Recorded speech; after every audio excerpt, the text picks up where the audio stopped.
Aujourd'hui, nous allons entreprendre un voyage qui nous mènera de la surface des vagues jusqu'au plancher océanique et au-delà, dans les abysses, aussi profonds et pressurisés qu'il soit possible d'aller.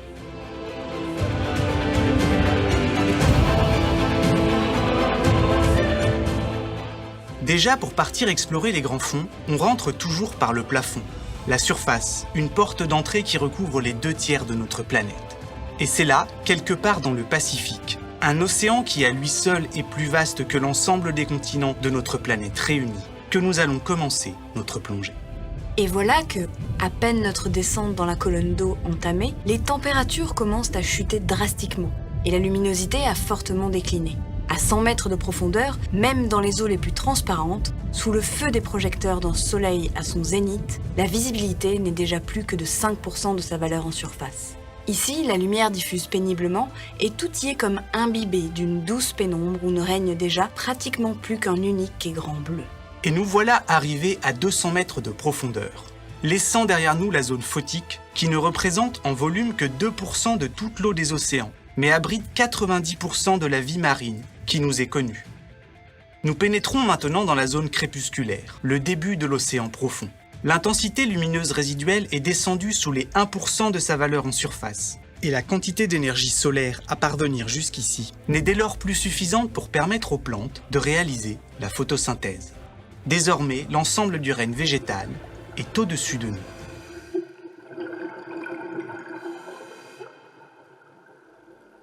Puis, passé les 332 mètres de profondeur, alors qu'une hauteur d'eau de l'ordre de celle de la Tour Eiffel nous surplombe, nous dépassons le point au-delà duquel n'est jamais descendu aucun plongeur en bouteille. Tous ceux qui se sont aventurés au-delà sont descendus, enfermés dans des boîtes, protégés par des parois de plusieurs centimètres d'épaisseur. Cette colonne d'eau extrêmement vaste dans laquelle nous nous enfonçons est l'un des environnements les plus grands et les moins connus de notre planète. Peut-être même plus mystérieux que le plancher océanique lui-même, car les submersibles qui s'aventurent ici sont souvent en transit, de passage, en direction des grands fonds. On estime ainsi qu'à l'échelle du globe, moins d'1% de cette colonne d'eau a été explorée. Se déplaçant librement dans les 3 dimensions, les animaux évoluant ici sont souvent difficiles à observer.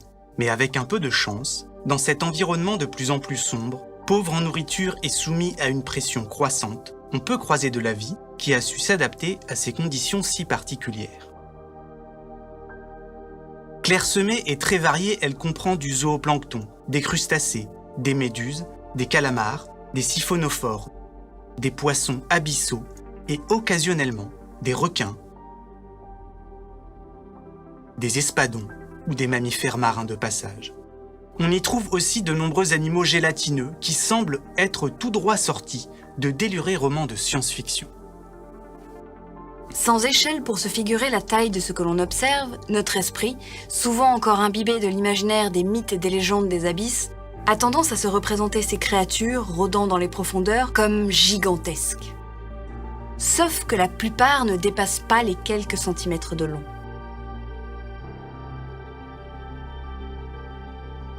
Tels que les cyclotones, qui sont considérés ni plus ni moins comme les vertébrés les plus nombreux de toute la planète. Ici, dans la colonne d'eau, toutes les espèces évoluent dans un monde déconcertant d'uniformité, sans repères visuels, sans relief ni saison. Songez qu'à ces profondeurs, même les plus terribles des ouragans sont sans effet. Car bien que capables de déchaîner les eaux de surface, ils n'ont déjà presque plus d'influence sur leur mouvement, passé une centaine de mètres. Dans l'océan profond, loin des tumultes du roulement et de l'agitation des vagues, c'est le calme plat perpétuel. Et à mesure que l'on s'enfonce encore, la lumière fait occasionnellement son retour. Car ici, évoluent de nombreux organismes ayant mis au point des moyens d'en produire par processus chimiques. Ces phénomènes de bioluminescence, relativement rares sur Terre, sont légion dans la colonne d'eau. On estime ainsi que près de 80% des animaux vivant entre 200 et 1000 mètres de profondeur sont capables de produire de la lumière. Il faut dire que disposer de cette capacité dans l'obscurité presque totale donne un avantage pour s'accoupler, séduire, chasser ou ne pas l'être. Car dans cette zone crépusculaire, même la faible lumière résiduelle provenant péniblement des couches supérieures peut être détectée par certains prédateurs. Et les proies potentielles, pour passer inaperçues, utilisent une technique dite du contre-éclairage. Afin d'éviter que leur silhouette ne dessine par contraste une ombre, elles se sont dotées, le long de leur ventre, de rangées de photophores qui, en émettant une lumière similaire en intensité et en couleur à celle provenant difficilement d'en haut, leur permet de se fondre dans l'arrière-plan. Et nous voilà arrivés au niveau des 1000 mètres. Dans tous les océans du globe, à cette profondeur, le thermomètre se stabilise invariablement autour de 4 degrés. Dans les années 1930, 2 aventuriers ont été les premiers à poser leurs yeux de terriens sur cette nuit éternelle des grands fonds marins. Simplement accrochés à l'extrémité d'un câble en acier enroulé autour d'un treuil mécanique, ils sont descendus à ces profondeurs enfermés dans la toute première bathysphère, contraints d'observer l'obscurité de poids au travers de hublots de quartz épais de 7 cm pour résister aux 90 kg de pression s'exerçant sur chaque centimètre carré. Ils verront ici passer quelques ombres mystérieuses. Et le plus déstabilisant dans tout ça, c'est peut-être de penser que même à de telles profondeurs, bien que surplombés d'une colonne d'eau de presque 1 km, nous n'avons effectué qu'un 5e du trajet qui nous sépare encore du plancher océanique, situé 4000 mètres plus bas. Ici, même le crépuscule s'est éteint. Plus aucun photon, même de faible énergie, ne parvient. En dessous, au-delà, c'est la zone de minuit. Pour se nourrir, en l'absence de plantes, tous les organismes évoluant continuellement dans cet environnement dépendent directement ou indirectement des 20% de la production primaire de nourriture produite à la surface qui finit par couler jusqu'ici. À mesure que l'on s'enfonce toujours plus dans cette obscurité, désormais totale, et seulement perturbée occasionnellement par la présence des organismes bioluminescents et les faisceaux de lumière des rovers autonomes et des bathyscaphes, la vie commence à se faire plus rare. Car la quantité de matière organique disponible continue, elle aussi, de chuter. Et voilà qu'après 2 heures de plongée, nous rentrons dans la zone abyssale, avant de toucher le fond dans la foulée. Bienvenue sur la plaine abyssale, une plaine d'une étendue démentielle à l'échelle de notre planète. Car la surface totale des grands fonds, c'est 326 millions de kilomètres carrés, 500 fois plus vaste que la France, 34 fois que les États-Unis, 19 fois plus grand que la Russie. Et la très grande majorité de ces fonds restent méconnus ou inexplorés. Dans cet environnement hostile, la température de l'eau a très légèrement chuté. Elle tutoie désormais celle du point de congélation. Ici, ne survivent que des animaux, des bactéries, des archées ou des virus. Et à l'exception des formes de vie qui fleurissent à proximité des évents hydrothermaux et autres suintements froids, et dont nous avons longuement parlé dans un épisode précédent, tous ces êtres vivants dépendent directement ou indirectement pour se nourrir de ce qui daigne tomber jusqu'ici.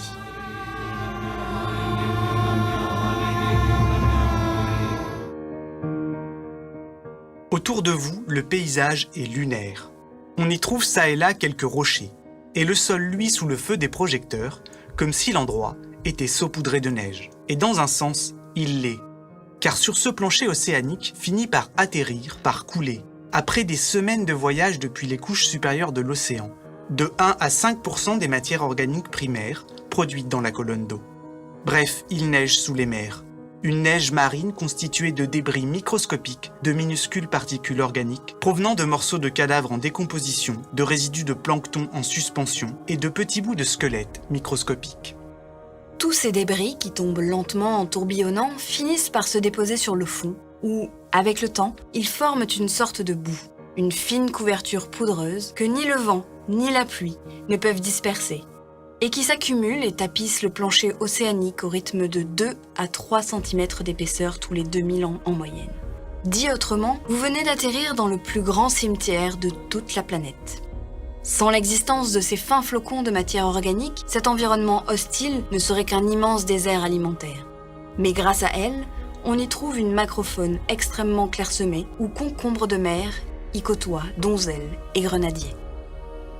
Il est amusant de penser que cette boue, dont nous venons de parler, par le jeu du mouvement des plaques tectoniques, peut se retrouver compressée pendant des millions d'années. Transformée par le temps en roches sédimentaires, en calcaire, on en retrouve aujourd'hui en surface. Les falaises d'Étretat en sont des dizaines de mètres accumulés. Et c'est à partir de ce type de roches faites de neige marine solidifiée que nous avons construit les pyramides de Gizeh, le palais de Westminster, l'Empire State Building, comme nos trottoirs en béton.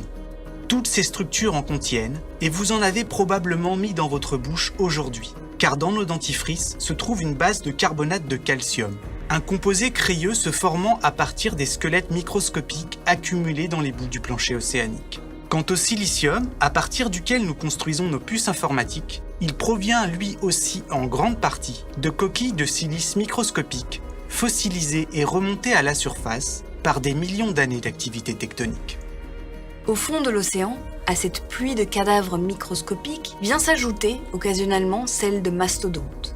Car dans la plaine abyssale, il tombe parfois des carcasses de baleines. Songez qu'on estime à 2 millions le nombre de ces grands cétacés qui, toutes espèces confondues, évoluent dans les océans.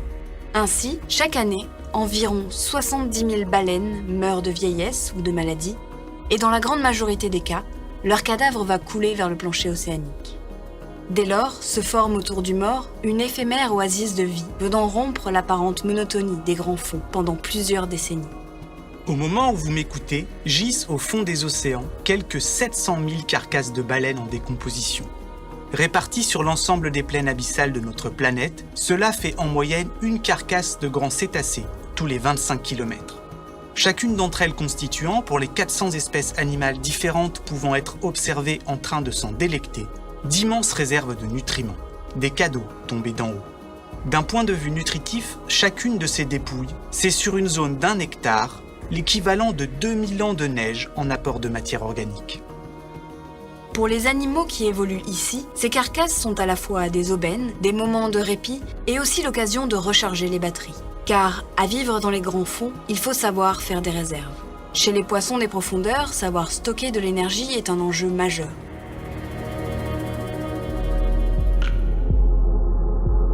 On pense ainsi que les grenadiers sont capables de survivre 5 mois sans manger. Souvent contraints de parcourir de grandes distances pour se sustenter, les poissons abyssaux sont passés maîtres dans l'art d'économiser leurs ressources. Ici, les vivants, comprimés par plus de 500 bars de pression, se meuvent au ralenti, car au fil de l'évolution, la densité de leurs tissus musculaires et osseux s'est particulièrement réduite. Leur chair est devenue gélatineuse et leur corps, chargé en eau et en matière grasse, a gagné en flottabilité. Et alors que la hauteur de la colonne d'eau qui nous surplombe est de l'ordre de celle de 17 tours Eiffel empilées les unes sur les autres, pour s'enfoncer encore plus profond, il va nous falloir trouver des trous dans cette plaine, ou plutôt des fosses océaniques au niveau de zones de subduction, là où les plaques tectoniques s'enfoncent les unes sous les autres. Laissant toujours plus loin derrière nous l'existence d'un soleil définitivement oublié, enfoui sous plus de 6 km d'eau noire, nous rentrons dans une zone qui tient son nom du dieu grec Hadès, le maître des enfers. Ici pourtant, dans les zones hadales qui comptent pour moins de 2% de la superficie totale des fonds marins, il fait froid, et la température de l'eau ne va plus en diminuant. À descendre plus profondément, seule la pression gagne en puissance. Au fond de la fosse des Mariannes, par 10 971 mètres de fond, au sein du Challenger Deep, le canyon le plus profond du monde, sur chaque centimètre carré de surface, cette pression est équivalente à celle qu'exercerait un éléphant en marchant sur vous avec des talons aiguilles, ou encore à celle d'une petite voiture posée sur un ongle de main. Et pourtant, même dans l'un des environnements les plus inhospitaliers de notre planète, il n'est pas rare de croiser du vivant. Lorsqu'en 1960, le bathyscaphe Trieste se pose après un peu moins de 4 heures de descente au fond de cette fosse, les deux hommes à son bord regardent à travers leur hublot et voient passer, vivant paisiblement là, un poisson plat. Le bathyscaphe ne restera qu'une vingtaine de minutes à cette profondeur. Ici, explorer se résume souvent à jeter un bref coup d'œil, puis remonter dans la foulée. Il faudra attendre 52 ans avant que quelqu'un ne retourne à cet endroit. Aujourd'hui, si 12 humains sont allés marcher sur la Lune, seuls 4 sont descendus à plus de 10 000 mètres de profondeur. Et les cartes dont nous disposons de la surface de Mars restent toujours plus détaillées que celles des reliefs sous-marins de notre propre planète.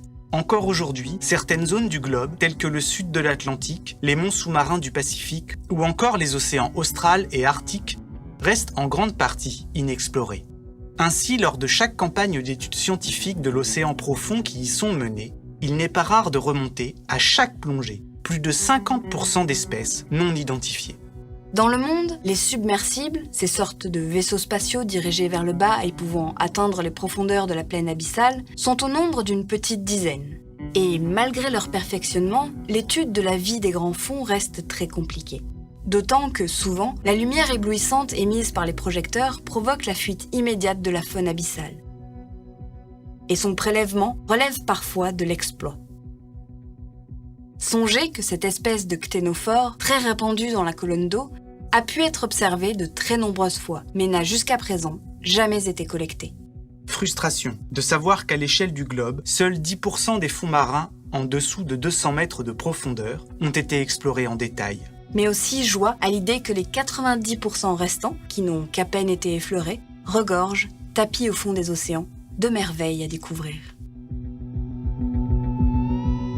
Habitants de l'air, Ici, ceux de l'eau. ce projet un peu fou de vous faire découvrir cette planète, Mer. cet autre monde situé sous le nôtre, touche à sa fin. On ne remerciera jamais assez toutes celles et ceux qui, sur KissKiss et sur les autres plateformes de soutien, ont rendu cette aventure possible. Et c'est avec un vague sentiment océanique à l'âme qu'on vous dit À très vite. pour d'autres aventures.